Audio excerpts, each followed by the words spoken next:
Hello प्यारे बच्चों, क्या हाल चाल। उम्मीद है आप लोग अच्छे होंगे। तो आज के इस वीडियो लेक्चर में हम बात करने वाले हैं 12th केमिस्ट्री के चैप्टर नंबर 9 जो कि है आपका एमीन चैप्टर।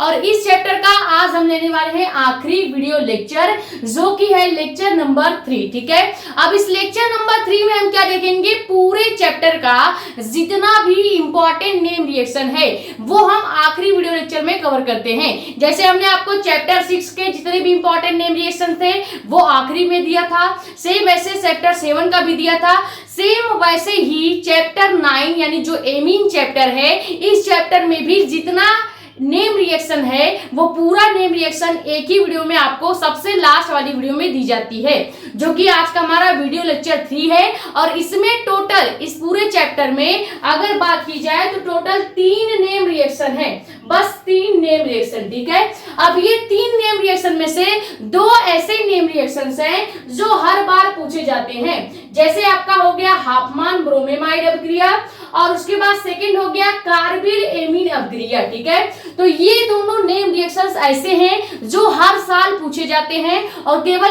एक सेट में नहीं पूछे जाएंगे बल्कि 3 से 4 सेट यानी कि 3 से 4 पेपर में पूछे जाते हैं। ठीक है, तो 3 नेम रिएक्शंस में से 2 नेम रिएक्शन आपको हमेशा याद ही रखना है जो कि है हाफमैन ब्रोमाइड अभिक्रिया और कार्बिल एमीन अभिक्रिया। ठीक है, तो ये बहुत ही इंपॉर्टेंट वीडियो लेक्चर आपके लिए होने वाला है और इसी के साथ हमारा चैप्टर 9 आज खत्म हो जाएगा और उसके बाद हम चैप्टर 10 स्टार्ट करेंगे जिसका नाम है बायोमोलिक्यूल यानी जैव अणु। ठीक है, अब जैव अणु चैप्टर भी महज 3-4 लेक्चर में खत्म हो जाएगा क्योंकि उसमें भी ज्यादा टॉपिक नहीं है। आपको कार्बोहाइड्रेट पढ़ना है, ग्लूकोज पढ़ना है और विटामिन पढ़ना है, 3 टॉपिक पढ़ना है यानी 3 लेक्चर। ठीक है, 3 लेक्चर में चैप्टर 10 भी हम आपको कवर करा देंगे।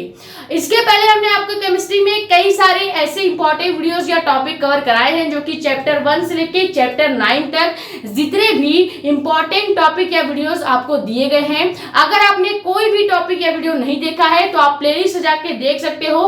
प्लेलिस्ट का नाम है क्लास 12 केमिस्ट्री 2027 के नाम से प्लेलिस्ट बनाई गई है। वहां पे अभी तक चैप्टर 1 से चैप्टर 9 तक जितने भी टॉपिक या वीडियो पढ़ाए गए हैं वो सभी वीडियोस वहां पे देखने को मिल जाएगा। ठीक है, टॉपिक को स्टार्ट करते हैं, लेकिन उससे पहले अगर आप हमारे चैनल पर नए हो तो चैनल को सब्सक्राइब कर देना ताकि ऐसी ही इंफॉर्मेटिव और इंपॉर्टेंट वीडियोस आपके पास आती रहे।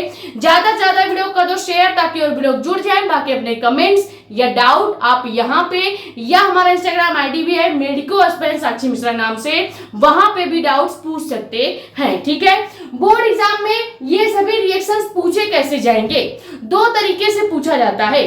पहले आपसे पूछा जाएगा कि हाफमैन ब्रोमेमाइड अभिक्रिया क्या होती है, अगर ऐसे पूछा जाएगा, या फिर आपको लिख के दे देंगे, क्वेश्चन में दे देंगे कि निम्न अभिक्रियाओं पर टिप्पणी दीजिए। ठीक है, अब उसमें पहला रिएक्शन दे सकते हैं हाफमैन ब्रोमेमाइड अभिक्रिया, सेकंड दे सकते हैं श्मिट अभिक्रिया या कार्बिल एमीन अभिक्रिया या वुड्स फीडिंग अभिक्रिया। कई सारे रिएक्शंस हैं जो कि ऑलरेडी हमने आपको करा दिए हैं, लॉन्ग वीडियो में भी कराया हुआ है। चैप्टर के लास्ट में जो वीडियो दी जाती है चैप्टर खत्म होने के बाद, उसमें उस चैप्टर के सारे इंपॉर्टेंट नेम रिएक्शंस होते हैं। ठीक है, तो लॉन्ग वीडियो में भी आपको रिएक्शंस दिए जा रहे हैं और शॉर्ट वीडियो में भी हम आपको रिएक्शंस दे रहे हैं ताकि जब आपका बोर्ड एग्जाम बहुत पास हो, आपके पास टाइम कम हो, तो आप कम समय में मात्र 3 से 2 मिनट के अंदर भी एक रिएक्शन को रिवाइज कर सकते हो। और इसकी पूरी सुविधा मैंने आपको शॉर्ट वीडियो में प्रोवाइड कर दी है। ठीक है, यानी लॉन्ग वीडियो में रिएक्शन मिलेगा, डिटेल में आप समझ सकते हैं और बहुत फास्ट तरीके से यानी कि 1.5x के स्पीड से आपको शॉर्ट वीडियो में भी रिएक्शंस कराए जा रहे हैं। ठीक है, तो आप जो हमारा YouTube का होम पेज है वहां पे शॉर्ट वीडियो में भी जाके रिएक्शंस को कवर कर सकते हैं। ठीक है, अब पहला नेम रिएक्शन क्या है, हाफमैन ब्रोमेमाइड अभिक्रिया। बहुत ही ज्यादा इंपॉर्टेंट नेम रिएक्शन है, very very important name reaction है और ज्यादा से ज्यादा 3 नंबर या 5 नंबर में पूछा जाएगा। अगर आपसे बोल देगा कि हाफमैन ब्रोमेमाइड अभिक्रिया क्या है टिप्पणी दीजिए, तो आपको रिएक्शन की हिंदी और रिएक्शन केमिकल जो रिएक्शन है वो रिएक्शन भी लिखना पड़ेगा और उसको इस तरह से हिंदी में लिख के एक्सप्लेन भी करना पड़ेगा एग्जामिनर को, क्लियर। लेकिन अगर आपसे डायरेक्ट बोल दे कि हाफमैन ब्रोमेमाइड अपक्रिया का केवल रासायनिक समीकरण लिखिए, तो आपको ये हिंदी और वहां पे टोटल समझाने की जरूरत नहीं है, आप केवल रिएक्शन लिख के भी आ सकते हैं, क्लियर। अब इसमें करना क्या है, हाफमैन ब्रोमेमाइड अपक्रिया बोलता है कि आपको एक एमाइड लेना है, कोई भी एमाइड ले सकते हो, आप प्रोपेनोमाइड ले लीजिए, आप ब्रोमोप्रोपेनोमाइड ले लीजिए, कोई भी एमाइड लेंगे और उसकी अभिक्रिया ब्रोमीन तथा प्रबल क्षार। अब प्रबल क्षार क्या होता है, तो पोटेशियम हाइड्रोक्साइड को प्रबल क्षार में रखा जाता है, ठीक है। तो ब्रोमीन और प्रबल क्षार के साथ अगर हम एमाइड की क्रिया करवा दें, यानी एमाइड का रिएक्शन करवा दें, तो यहाँ पे मेन कंपाउंड क्या बन जाता है, प्राथमिक एमीन बन जाता है। प्राथमिक एमीन का मतलब क्या है कि सबसे लास्ट में NH2 आपको देखने को मिलेगा, क्लियर। अब प्राथमिक एमीन बनेगा और इसी रिएक्शन का नाम हाफमैन ब्रोमोमाइड अपक्रिया हो जाता है, क्लियर। रिएक्शन करते हैं तब आपको ज्यादा क्लियर होगा। हमको सबसे पहले क्या लेना है, कोई भी एमाइड लेना है। हम मान के चलते हैं कि यहाँ पे हम प्रोपेनोमाइड लेते हैं, ठीक है। प्रोपेनोमाइड का केमिकल फॉर्मूला होता है C2H5CONH2, ठीक है। अब कहीं पे भी C2H5CONH2 दिखेगा तो इसका नाम याद रख लीजिएगा, प्रोपेनोमाइड होता है, ठीक है। प्रोपेनोमाइड इसको पढ़ते हैं और ये एमाइड समूह का ही एक केमिकल होता है, ठीक है, या एक कंपाउंड होता है। अब ये प्रोपेनोमाइड क्या करेगा, ब्रोमीन यानी Br2 के साथ, उसके बाद प्रबल क्षार यानी कि पोटेशियम हाइड्रोक्साइड के साथ रिएक्शन करेगा। जैसे ही इन तीनों को एक साथ रिएक्ट करा जाएगा तो पहला कंपाउंड क्या बन जाएगा, प्राथमिक एमीन बन जाएगा, ठीक है। अब प्राथमिक एमीन कैसे बनेगा, अगर हम यहां से C2H5 ले लें तो क्या ये C2H5 जो है ये एथिल ग्रुप है, बिल्कुल एथिल ग्रुप है। अब देखो C2H5 को एथिल पढ़ा जाता है। अब यहां से हमने C2H5 ले लिया और यहां से NH2 अगर ले लें तो C2H5NH2 जो होगा इसी का नाम हो जाएगा एथिल एमीन, और एथिल एमीन ही क्या कहा जाएगा, एथिल एमीन ही 1 डिग्री एमीन पढ़ा जाएगा, क्लियर। 1 डिग्री एमीन क्यों पढ़ा जाएगा, क्योंकि लास्ट में NH2 देखने को मिल रहा है, ये क्लियर हो गया। अब आगे रिएक्शन में क्या लिखेंगे, अभी रिएक्शन इतने पे ही थोड़ी कंप्लीट हो गया, अभी हमारे पास Br2 बचा है, एक पोटेशियम, एक ऑक्सीजन, एक हाइड्रोजन बचा है, और इधर एक कार्बन, एक ऑक्सीजन बचा है। तो आपको पता होगा कि जो ये पोटेशियम है इसमें प्लस चार्ज होता है, क्लियर। अब प्लस चार्ज वाला इस माइनस चार्ज यानी Br से जुड़ जाएगा, तो यहाँ पे एक और कंपाउंड बन जाएगा जो कि क्या बनेगा, KBr यानी पोटेशियम ब्रोमाइड। यहां तक क्लियर हो गया। उसके बाद यहां से हमने एक पोटेशियम ले लिया, एक Br ले लिया। अब हमारे पास एक Br यहाँ पे बचा है और एक ऑक्सीजन हाइड्रोजन इधर बचा है, एक कार्बन ऑक्सीजन इधर बचा है। अब यहां से अगर हम चाहें तो हम लिख सकते हैं क्या, यहां से अभी हम ये कार्बन ऑक्सीजन और ये जो पोटेशियम है इसका भी एक कॉम्बिनेशन बना के लिखेंगे क्या, K2CO3, ठीक है। K2CO3 बन जाएगा और सबसे लास्ट में वाटर मॉलिक्यूल भी बाहर निकल जाएगा। लेकिन ये रिएक्शन बैलेंस नहीं है, यानी कि संतुलित नहीं है। अब इस रिएक्शन को बैलेंस करना होगा तो हम क्या करेंगे, केवल यहाँ पे जो KOH है यानी प्रबल क्षार जो है, प्रबल क्षार जो है या पोटेशियम हाइड्रोक्साइड जो है, इसके आगे हम 4 से गुणा करेंगे। अब पोटेशियम हाइड्रोक्साइड के आगे जब 4 से गुणा किया जाएगा तो इसका मतलब क्या है कि हमारे पास 4 पोटेशियम हो गया, 4 ऑक्सीजन हो गया और 4 हाइड्रोजन हो गया। अब ध्यान से गिनते हैं कि कितना पोटेशियम, ऑक्सीजन और हाइड्रोजन इधर साइड है, इसको भी गिनते हैं, ठीक है। अब ध्यान से देखो, यहाँ पे 2 पोटेशियम है, यहाँ पे एक और पोटेशियम है, यानी रिएक्शन के इधर साइड हमारे पास टोटल 3 पोटेशियम है और हमें चाहिए 4 पोटेशियम। तो हम क्या करेंगे, ये जो KBr है इसके आगे 2 से गुणा कर देंगे। अब जब 2 से गुणा किया जाएगा तो 2 पोटेशियम इधर हो गया, 2 पोटेशियम इधर हो गया, यानी 4 पोटेशियम इधर है और 4 पोटेशियम इधर है। तो पोटेशियम हमने क्या किया, दोनों साइड बैलेंस कर लिया। अब हमको बैलेंस करना है ऑक्सीजन और हाइड्रोजन को। अब ऑक्सीजन है इधर 4 और हाइड्रोजन भी इधर 4 है, ठीक है। तो हमको इधर का ऑक्सीजन और हाइड्रोजन भी 4-4 करना होगा। तो हम क्या करेंगे, इस H2O के आगे भी अगर हम 2 से गुणा कर दें तो क्या हमारे पास 4 हाइड्रोजन और 4 ऑक्सीजन हो जाएगा, बिल्कुल हो जाएगा। तो इस तरह से रिएक्शंस को बैलेंस किया जाता है। बस हमें देखना होता है कि कितना कंपाउंड इधर है और कितना कंपाउंड उसके सामने की साइड में है। जो जो कंपाउंड्स होंगे, जैसे यहाँ पे 4 पोटेशियम 4 ऑक्सीजन 4 हाइड्रोजन था, तो इधर भी हमको 4 पोटेशियम 4 ऑक्सीजन और 4 हाइड्रोजन चाहिए। चाहे आपको कितने का भी गुणा करना पड़े, आप दोनों साइड गुणा करके बराबर बैलेंस करेंगे। क्लियर। तो ये हो गया पहला नेम रिएक्शन, जो कि है हाफमैन ब्रोमेमाइड अभिक्रिया। इसमें आपको केवल प्रोपेनोमाइड लेना है, या आप कोई भी एमाइड ग्रुप का केमिकल ले सकते हैं, कंपाउंड ले सकते हैं। अब एमाइड ग्रुप जो होगा उसके कंपाउंड का रिएक्शन हमको ब्रोमीन यानी Br2 के साथ और प्रबल क्षार यानी पोटेशियम हाइड्रोक्साइड के साथ करना है। जैसे ही ये तीनों कंपाउंड्स का रिएक्शन हम करेंगे तो पहला और मेन कंपाउंड बन जाता है एथिल एमीन। क्लियर। जिसका केमिकल फॉर्मूला C2H5NH2 होगा। सेकेंड कंपाउंड पोटेशियम ब्रोमाइड बनेगा।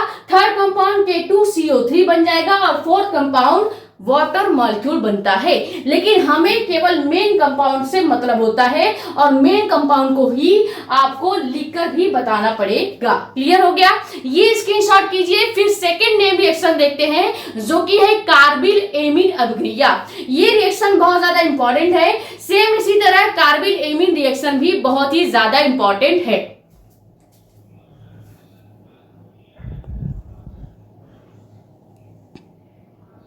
अब सेकेंड नेम रिएक्शन आप हेडिंग क्या डालेंगे, कार्बिल एमीन अभिक्रिया। ये रिएक्शन भी बहुत ही ज्यादा इंपॉर्टेंट है। तो जितना ज्यादा स्टार चांद सितारे लगाना चाहते हैं लगा लीजिए, क्योंकि बहुत ही ज्यादा इंपॉर्टेंट नेम रिएक्शन है। ठीक है। अब इसमें करना क्या होगा, जो कार्बिल एमीन अभिक्रिया है, ये सभी नेम रिएक्शन हमने आपको चैप्टर्स में कई बार करा दिए हैं, लेकिन एक ही बार एक ही वीडियो में कराना है, इसीलिए फिर से आपको करके दे रहे हैं। ठीक है। अब इसमें करना क्या होगा, कार्बिल एमीन अभिक्रिया वह अभिक्रिया होती है जिसमें एलिफेटिक या एरोमेटिक एमीन को किसी भी अल्कोहलिक KOH या क्लोरोफॉर्म के साथ अभिक्रिया कराने पर या गर्म करने पर जो मेन कंपाउंड बनता है वो आइसोसाइनाइड बन जाता है। ठीक है। आइसोसाइनाइड का मतलब क्या होगा, NC बनेगा। ठीक है।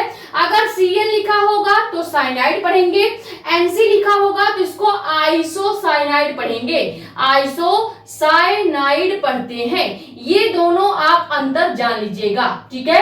पता चला आइसोसाइनाइड और साइनाइड में अंतर ही नहीं पता कर पा रहे हैं। ठीक है। तो कहीं पे भी NC लिखा होगा आइसोसाइनाइड, कहीं पे भी Cl लिखा होगा तो साइनाइड। ये क्लियर हो गया। उसके बाद आप दो चीज और समझ लेते हैं, एलिफेटिक और एरोमेटिक एमीन क्या होता है। हमने आपको एल्किल और एरिल एमीन पढ़ाया था चैप्टर 9 के पहले लेक्चर में। ठीक है। अब एलिफेटिक एमीन का मतलब क्या होगा, R ग्रुप से रिलेटेड जो भी केमिकल एमीन फॉर्मूले दिखेंगे, जैसे आपको C2H5NH2 दिख रहा है, C3NH2 दिख रहा है, तो ये सभी R ग्रुप यानी कि एलिफेटिक या एल्किल समूह में आ जाते हैं। क्लियर। वहीं पे एरोमेटिक की बात करें तो एरोमेटिक एमीन का मतलब है बेंजीन रिंग से जुड़ा हुआ कोई भी एमीन ग्रुप। ठीक है। बेंजीन रिंग से जुड़ा हुआ कोई भी एमीन ग्रुप अगर आपको देखने को मिल रहा है तो इसी को एरिल एमीन या कह सकते हैं, हाँ, एरिल एमीन या एरोमेटिक एमीन भी कहा जाता है। ये चीज आप याद रखेंगे। एलिफेटिक का मतलब होगा एल्किल एमीन यानी R ग्रुप से जुड़ा हुआ कोई भी एमीन कंपाउंड, और एरोमेटिक एमीन का मतलब होगा बेंजीन रिंग से जुड़ा हुआ या बेंजीन रिंग से बनने वाले जितने भी एमीन होंगे वो सभी एरोमेटिक ग्रुप में आ जाते हैं। एरोमेटिक का मतलब ही होता है बेंजीन वलय से बनने वाले कंपाउंड। ठीक है। यानी कि एरोमेटिक मतलब इसके अंदर वलय बनेंगे। और वलय में केवल एक ही बनता है, बेंजीन रिंग बन जाए या फिर इस तरह से पेंटा वाला स्ट्रक्चर बन जाए। ठीक है, तो जितने भी एरोमेटिक स्ट्रक्चर से एमीन का निर्माण होगा वो सभी आपके एरोमेटिक एमीन कहलाएंगे। क्लियर। अब एरोमेटिक और एलिफेटिक एमीन्स में अंतर आपको पता चल गया होगा, और साइनाइड और आइसोसाइनाइड क्या होता है ये भी आपको समझ में आ गया होगा। अब रिएक्शन को करते हैं तब आपको ये प्रॉपर रिएक्शन जो है वो क्लियर हो जाएगा। अब कार्बाइल एमीन अभिक्रिया कहता क्या है कि आपको कोई भी एलिफेटिक या एरोमेटिक एमीन लेना है। हम यहाँ पे मान के चलते हैं कि हम एलिफेटिक यानी कि एल्किल ग्रुप वाला एमीन लेते हैं। ठीक है, जैसे हम यहाँ पे क्या ले लेंगे, एथिल एमीन यानी C2H5 NH2 ले लेते हैं। अब ये एथिल एमीन जो है इसकी क्रिया हमको करवानी है अल्कोहलिक KOH यानी कि पोटेशियम हाइड्रोक्साइड के साथ और क्लोरोफॉर्म के साथ। ठीक है, तो यहाँ पे हमने पोटेशियम हाइड्रोक्साइड KOH ले लिया, या आप पहले CHCl3 भी ले सकते हैं जिसका नाम क्या होता है, क्लोरोफॉर्म। ठीक है, उसके बाद हम यहाँ लास्ट में पोटेशियम हाइड्रोक्साइड या अल्कोहलिक KOH ले लेंगे। अब ये अल्कोहलिक KOH, क्लोरोफॉर्म और एथिल एमीन जब तीनों को एक साथ गरम किया जाएगा, तीनों को एक साथ क्या करते हैं, जब गरम करेंगे तो यहाँ पे पहला और मेन कंपाउंड क्या बन जाएगा, आइसोसाइनाइड बन जाएगा। और इसका पूरा नाम क्या हो जाएगा, आइसोसाइनाइड की जगह पूरा नाम लिखेंगे एथिल आइसोसाइनाइड। ठीक है, इसका पूरा नाम आप लिख लीजिएगा, एथिल आइसोसाइनाइड बनेगा। कैसे बनेगा, यहाँ से अगर एथिल ग्रुप यानी C2H5+ वाला ले लें तो यहाँ से एथिल ग्रुप हमने ले लिया। अब ध्यान दीजिए रिएक्शन करते कैसे हैं, पहले इसको समझते हैं। आपको ये समझ नहीं आता कि रिएक्शन किया कैसे जाता है। हम प्लस आयन के केमिकल को माइनस आयन के केमिकल के साथ जोड़ते हैं। क्लियर। अब ध्यान से देखो यहाँ पे प्लस प्लस कौन है, माइनस माइनस कौन है। जैसे पोटेशियम प्लस है, CHCl3 में क्लोरीन क्या है, माइनस में है, CH क्या है, प्लस में है, लेकिन हम यहाँ पे केवल माइनस लेके चलते हैं। ठीक है, OH जो है ये माइनस में होता है, NH2 जो है ये भी माइनस में होता है। अब हमको करना क्या है, C2H5+ वाला है, इसको किसी भी माइनस ग्रुप के साथ ऐड करना होगा। जैसे यहाँ से ये C जो है माइनस में है और यहाँ से N हम जो लेंगे ये भी माइनस में होगा। क्लियर। तो हम क्या करेंगे, इधर से एथिल ग्रुप यानी C2H5 ले लिए हैं, इधर से एक नाइट्रोजन ले लेंगे और इधर से एक कार्बन ले लेंगे। तो नाइट्रोजन पहले लिख के फिर कार्बन अगर लिखा जाएगा यानी NC अगर लिखा जाएगा तो इसी का नाम हो जाएगा एथिल आइसोसाइनाइड। क्लियर हो गया। अगर हम यहाँ पे CN लिखते तो इसका नाम एथिल साइनाइड होता, लेकिन हमने पहले नाइट्रोजन को लिखा है फिर कार्बन को लिखा है तो इसका नाम क्या हो जाएगा, इसका नाम एथिल आइसोसाइनाइड हो जाएगा। एथिल आइसोसाइनाइड पढ़ेंगे। क्लियर, ये क्लियर हो गया। अब हमारे पास बचा क्या है, ये नाइट्रोजन हमने यूज कर लिया, ये कार्बन हमने यूज कर लिया। अब हमारे पास दो हाइड्रोजन इधर है, एक हाइड्रोजन इधर है, एक हाइड्रोजन इधर है, यानी टोटल गिना जाए तो 1 2 और 4 हाइड्रोजन है, 1 ऑक्सीजन 3 क्लोरीन है। अब हम क्या करेंगे, एथिल आइसोसाइनाइड बनाने के बाद हम यहाँ पे ये पोटेशियम जो है ये प्लस में है, ये Cl जो है माइनस में होता है, तो पोटेशियम के K को अगर एक Cl के साथ ऐड कर दें तो क्या यहाँ पे KCl हम लिख सकते हैं, बिल्कुल लिख सकते हैं। अब यहाँ पे हमारे पास 3 Cl था तो हमारे पास 2 Cl बचा हुआ है, 1 हाइड्रोजन बचा हुआ है। क्लियर। तो यहाँ पे KCl जो है ये प्लस में और ये माइनस में ऐड हो जाएंगे, यानी यहाँ पे पोटेशियम क्लोराइड बन जाएगा। उसके बाद हम क्या लिखेंगे, उसके बाद यहाँ से H और 2O बना सकते हैं, क्योंकि यहाँ पे 1 हाइड्रोजन है, यहाँ पे 1 हाइड्रोजन और 1 ऑक्सीजन, तो ये हाइड्रोजन, ये ऑक्सीजन और ये हाइड्रोजन मिलके क्या हो जाएगा, H2O बना लेगा। लेकिन अभी हमारे पास 2 क्लोरीन बचा हुआ है। अब 2 क्लोरीन को बैलेंस करने के लिए हम क्या करते हैं, ये जो KOH है इसके आगे 3 से गुणा करेंगे। अब जब KOH के आगे 3 से गुणा किया जाएगा इसका मतलब है पोटेशियम भी 3 हो गया, ऑक्सीजन भी 3 हो गया और हाइड्रोजन भी 3 हो गया है। अब हम क्या करेंगे, हमको यहाँ का हाइड्रोजन ऑक्सीजन बैलेंस करना होगा, तो हम यहाँ H2O के आगे भी 3 से गुणा कर देंगे और इधर पोटेशियम यानी K को भी बैलेंस करना है तो यहाँ पे भी 3 से गुणा कर देंगे। अब जब पोटेशियम के आगे 3 से गुणा किया जाएगा यानी KCl के आगे जब 3 से गुणा किया जाएगा तो ये पोटेशियम भी 3 हो गया, इधर भी 3 और इधर भी 3। क्लियर? यहाँ पे ऑक्सीजन 3, हाइड्रोजन 3, यहाँ भी ऑक्सीजन हाइड्रोजन 3। हमको चाहिए क्लोरीन 3। क्लोरीन 3 बनाने के कारण ही हम क्या करते हैं, KCl के आगे भी 3 से गुणा करते हैं। ये समझ में आ गया? अब हमने ध्यान से अगर आप देखेंगे तो इधर भी पोटेशियम हाइड्रोजन ऑक्सीजन को बैलेंस कर लिया है, क्लोरीन को भी बैलेंस कर लिया है और इधर भी chlorine potassium hydrogen oxygen balance हो गया है। क्लियर? तो यही रिएक्शन आपको बस करना है। डिटेल में हमने कैसे बैलेंस किया है इसी को समझाने के लिए हम ज्यादा टाइम ले रहे हैं। बाकी रिएक्शंस करने में मात्र 2 से 3 मिनट का ये सभी रिएक्शन है। ठीक है? अब ये जो आपका C2H5NH2 है, आप इसका नाम वहां पे रिएक्शन में लिख दीजिएगा। जब भी आप बोर्ड एग्जाम में ये सभी रिएक्शंस लिखेंगे तो वहां पे आपको प्रॉपर नाम भी लिखना पड़ेगा। ठीक है? तो इसका नाम क्या है, एथिल एमीन है। इसका नाम है आपका क्लोरोफॉर्म। ठीक है? क्लोरोफॉर्म पढ़ेंगे। और KOH जो है इसको एल्कोहलिक KOH यानी पोटेशियम हाइड्रोक्साइड भी पढ़ा जाता है। ठीक है? तो ये तीनों के साथ जब रिएक्शन किया जाएगा यानी गर्म किया जाएगा तो पहला और मेन कंपाउंड एथिल आइसोसाइनाइड बनेगा, सेकेंड कंपाउंड पोटेशियम क्लोराइड बनेगा और थर्ड कंपाउंड H2O यानी कि वाटर मॉलिक्यूल बन जाता है। ठीक है?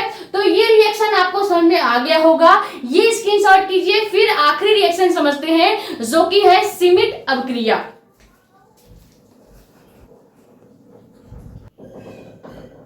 तो अब आप तीसरा नेम रिएक्शन हेडिंग क्या डालेंगे, सीमिट अभिक्रिया। ये रिएक्शन भी बहुत ज्यादा इंपॉर्टेंट है, कभी कभार 1-2 सेट में देखने को मिल जाता है। ठीक है? अब इसमें क्या करना होगा, देखो अभी तक जितना भी रिएक्शन हमने देखा, हाफमैन ब्रोमाइड अभिक्रिया और कार्बिल एमीन अभिक्रिया, उन सभी रिएक्शंस को बैलेंस करना था। और बैलेंसिंग कोई भी टीचर रिएक्शन के अंदर इतना डिटेल में नहीं समझाता जितना डिटेल में और सिंपल लैंग्वेज में और आराम से हमने यहाँ पे सिखाया है या कवर कराया है। ठीक है? अब इस रिएक्शन को समझते हैं। इस रिएक्शन में क्या करना है, सीमिट अभिक्रिया में हम क्या करते हैं, सांद्र सल्फ्यूरिक अम्ल की उपस्थिति में, यानी कि सीमिट अभिक्रिया क्या है, वह अभिक्रिया है जिसमें शांत सल्फ्यूरिक अम्ल यानी H2SO4 के प्रेजेंस में हम कार्बोक्सिलिक अम्ल की क्रिया हाइड्रोजोइक अम्ल से करते हैं। और कार्बोक्सिलिक अम्ल की क्रिया जैसे ही हाइड्रोजोइक अम्ल के साथ करी जाएगी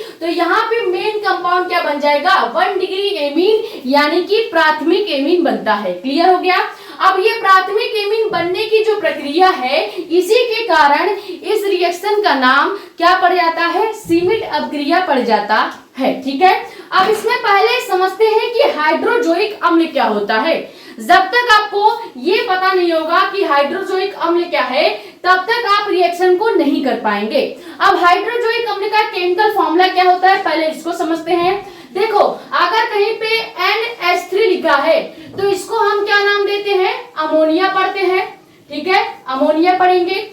लेकिन यही NH3 जो है, अगर ये 3 N के पास आ जाए यानी N3H हो जाए तो इसी कंपाउंड का नाम हाइड्रोजोइक अम्ल हो जाता है या हाइड्रोजोइक अम्ल इसको पढ़ेंगे। ये बात क्लियर हुई? यानी अगर N यानी एक सिंगल नाइट्रोजन और 3 हाइड्रोजन है तो इसका नाम अमोनिया होगा।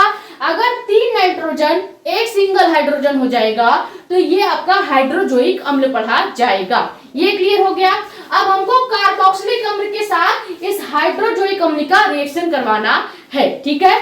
तो हम यहाँ पे मान के चलते हैं कि कार्बोक्सिलिक अम्ल में हम क्या ले रहे हैं, कार्बोक्सिलिक अम्ल में हम एसिटिक अम्ल ले रहे हैं जिसका केमिकल फॉर्मूला CH3COOH होता है। ठीक है? तो कहीं पे भी CH3COOH दिखेगा तो इसका प्यारा प्यारा नाम क्या रखेंगे, एसिटिक अम्ल रखेंगे।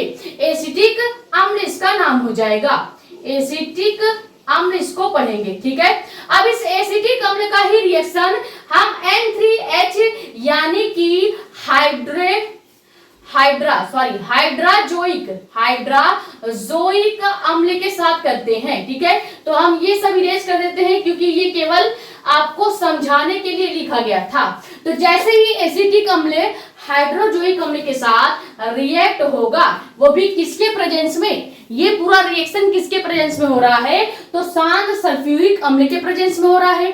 तो एरो के ऊपर हम क्या लिखेंगे, एरो के ऊपर हम लिखेंगे सांद्र H2SO4। ठीक है, अब ये शांत सल्फ्यूरिक अम्ल के प्रेजेंस में जब रिएक्शन होगा तो यहां से CH3 यानी कि मेथिल ग्रुप, और यहाँ पे जो N3H है, अगर N3H में से हम 2 नाइट्रोजन और 1 हाइड्रोजन ले लें तो क्या ये N2H हो जाएगा।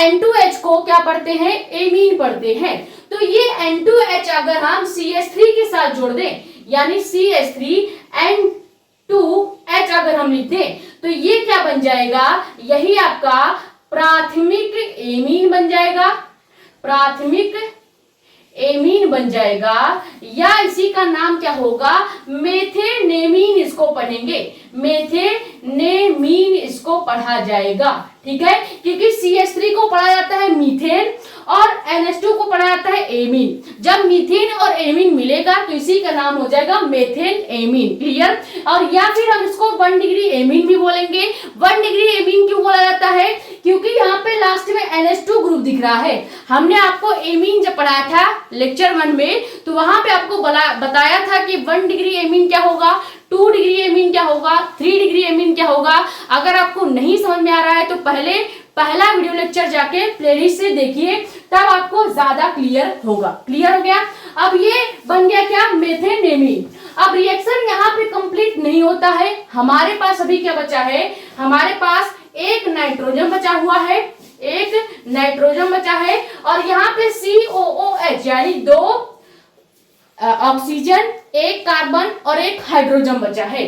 तो अगर हम चाहें तो यहाँ पे लास्ट में N2 भी बाहर निकाल सकते हैं, यानी नाइट्रोजन गैस बाहर निकाल देंगे, और सबसे लास्ट में वाटर मॉलिक्यूल भी बन जाए, सॉरी वाटर मॉलिक्यूल नहीं बल्कि COO है ना, यानी कि कार्बन डाइऑक्साइड बनेगा। ठीक है, सबसे लास्ट में कार्बन डाइऑक्साइड भी बन जाएगा, यानी CO2 बन जाएगा। ठीक है, अब ये रिएक्शन आपका पूरी तरह से क्या है, बैलेंस है। यहाँ पे हमने एसिटिक अम्ल लिया है CH3, COOH ले लिया है, यहाँ पे 3 नाइट्रोजन 1 हाइड्रोजन था, 2 नाइट्रोजन हमने यहाँ पे ले लिया है, 1 हाइड्रोजन यहाँ पहले से था जो कि हमने यहाँ से निकाला है NH3 से। ठीक है, तो ये आपका मेथिनेमीन और ये नाइट्रोजन गैस, और लास्ट में कार्बन डाइऑक्साइड भी बन जाएगा। तो जब भी सीमित अभिक्रिया आपको करने को बोला जाएगा तो आपको कोई भी एक कार्बोक्सिलिक अम्ल का कंपाउंड लेना है। जैसे हमने यहाँ पे एसिटिक अम्ल लिया है, आप यहाँ पे कोई भी और एसिड ले सकते हैं जिसके लास्ट में COOH ग्रुप प्रेजेंट होना चाहिए, क्योंकि COOH ग्रुप ही बताता है कि ये कार्बोक्सिलिक अम्ल का कंपाउंड है। क्लियर, तो कार्बोक्सिलिक अम्ल का कोई भी कंपाउंड लेंगे और उसका रिएक्शन हाइड्रोजोइक अम्ल के साथ जब कराया जाएगा तो पहला और मेन कंपाउंड 1 डिग्री एमीन या मेथेन एमीन बनेगा। अब जरूरी नहीं है कि हर बार मेथेन एमीन ही बने, कई बार जब हम यहाँ पे जो एसिटिक अम्ल है इसकी जगह पे दूसरा जब कंपाउंड लेंगे तो यहाँ पे जो भी आपका मेन कंपाउंड बनेगा, मेन प्रोडक्ट बनेगा, वो भी चेंज हो जाएगा। लेकिन कितना भी चेंज हो जाए ये 1 डिग्री एमीन ही बनेगा। क्लियर, तो ये हो गया तीनों नेम रिएक्शंस जो कि पूरे चैप्टर्स के हमने आपको कंप्लीट करवा दिए हैं। ये 3 नेम रिएक्शन ही चैप्टर 9 में था। ज्यादा से ज्यादा 2 नेम रिएक्शन आपको हमेशा याद रखना होगा, क्योंकि शुरू के जो 2 नेम रिएक्शन है ये बहुत ही ज्यादा इंपॉर्टेंट है। पहला आपका है हाफमैन ब्रोमाइड अभिक्रिया और सेकंड आपका है कार्बिल एमीन अभिक्रिया। ये दोनों रिएक्शन हर साल बोर्ड एग्जाम में 3 से 4 सेट में छपते ही हैं, तो आपको पहला जो 2 नेम रिएक्शन है उसको याद कर लेना है। ठीक है, तो आई होप ये वीडियो लेक्चर आपके लिए हेल्पफुल रहा होगा। हमने तीनों नेम रिएक्शन बहुत ही डिटेल में रिएक्शन बैलेंसिंग के साथ आपको क्लियर करवा दिया है। अगर वीडियो लेक्चर पसंद आई है तो वीडियो को लाइक कर दीजिएगा, नए हो तो चैनल को सब्सक्राइब कर देना ताकि ऐसी ही इंफॉर्मेटिव और इंपॉर्टेंट वीडियोस आपके पास आती रहे। ज्यादा से ज्यादा वीडियो कर दो शेयर ताकि और भी लोग जुड़ जाए। बाकी अपने कमेंट्स या डाउट आप यहाँ पे या हमारा इंस्टाग्राम ID भी है मेडिको अस्पताल साक्षी मिश्रा नाम से, वहां पे भी अपने डाउट्स पूछ सकते हैं। ठीक है, आज ये जो चैप्टर 9 था वो आपका कंप्लीट हो गया है। अब कल आपका चैप्टर 10 स्टार्ट होगा जो कि आपका बायोमॉलिक्यूल है, और इसमें भी कम से कम 3 से 4 लेक्चर या मैक्सिमम 3 लेक्चर में चैप्टर 10 भी आपका कंप्लीट हो जाएगा। और केवल 10 ही चैप्टर आपके केमिस्ट्री में है, यानी कि पूरा केमिस्ट्री का सिलेबस जो है वो आपका कवर हो जाएगा। फिर हम आपके फिजिक्स को कंटिन्यू करेंगे जो कि चैप्टर नंबर 3 से हमको कंटिन्यू करना है। ऑलरेडी हमने फिजिक्स के चैप्टर 1 और 2 कवर करा दिए हैं टोटल 22 लेक्चर में। अगर आप फिजिक्स भी हमसे पढ़ना चाहते हैं तो प्लेलिस्ट में जाके पढ़ सकते हैं। प्लेलिस्ट का नाम है क्लास 12 फिजिक्स 2027 के नाम से प्लेलिस्ट बनाई गई है, और सेम इसी नाम से केमिस्ट्री की भी प्लेलिस्ट बनाई गई है। ठीक है, तो दोनों ही प्लेलिस्ट में आपको केमिस्ट्री और फिजिक्स के वीडियोस देखने को मिल जाएंगे। वहां से आप एक एक करके, अगर अभी भी केमिस्ट्री पढ़ना स्टार्ट कर रहे हैं तो मैक्सिमम 2 से 3 महीने में केमिस्ट्री आपका आराम से क्लियर हो जाएगा। ठीक है, ये स्क्रीनशॉट कर लीजिए। मिलते हैं नेक्स्ट वीडियो लेक्चर में। Thank you so much.